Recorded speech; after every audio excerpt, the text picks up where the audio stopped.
Some of God's greatest works begin in ways so small, so ordinary and unimpressive that only faith can recognize His fingerprints.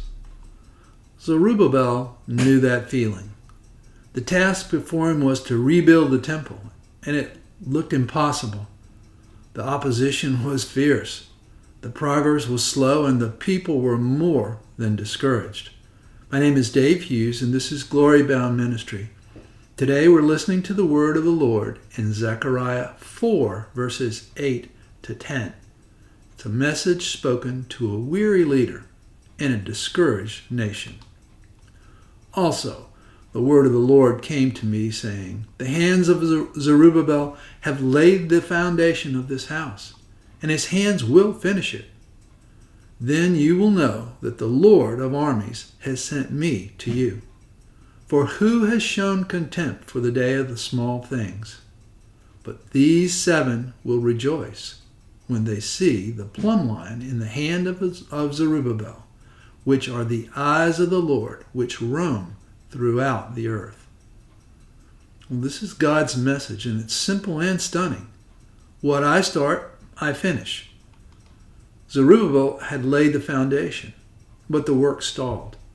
The people questioned, and the enemies were making fun of their efforts. Mocking, if you would.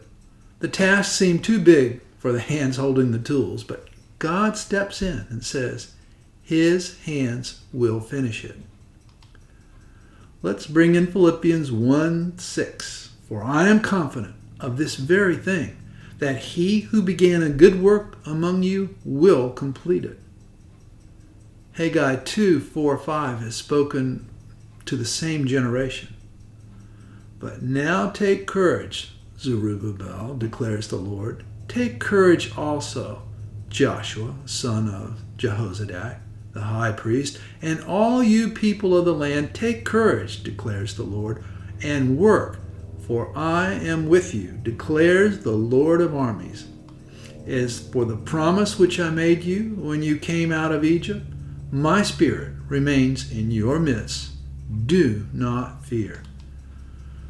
The strength to finish God-honored tasks never comes from human resolve, does it? It comes from divine presence. Then comes the words we all need to hear. Who has shown contempt for the day of small things?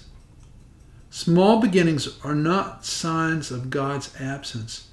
They often set the stage for His greatest glory.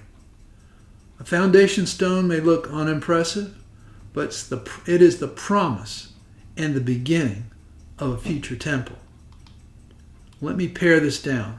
A single act of obedience may look insignificant, but it is the seed of a harvest, my friends.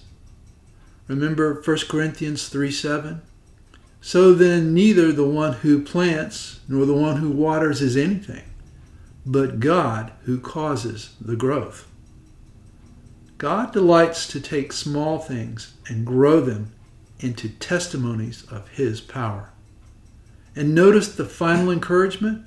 These 7, the eyes of the Lord, will rejoice when they see the plumb line in the hand of Zerubbabel. Heaven rejoices, my friends, when the work is finished, but also when the work is resumed. It means we are obedient to His call, and by faith we go forward. Well, just know this. God is not discouraged by slow progress. Small beginnings are sacred beginnings of obedience, which are just as important as tomorrow's outcomes. If God calls you to a task, He will empower you to finish it. Don't despise the day of small things, brothers and sisters, because God is with us from beginning to our eternity in His very presence. Amen.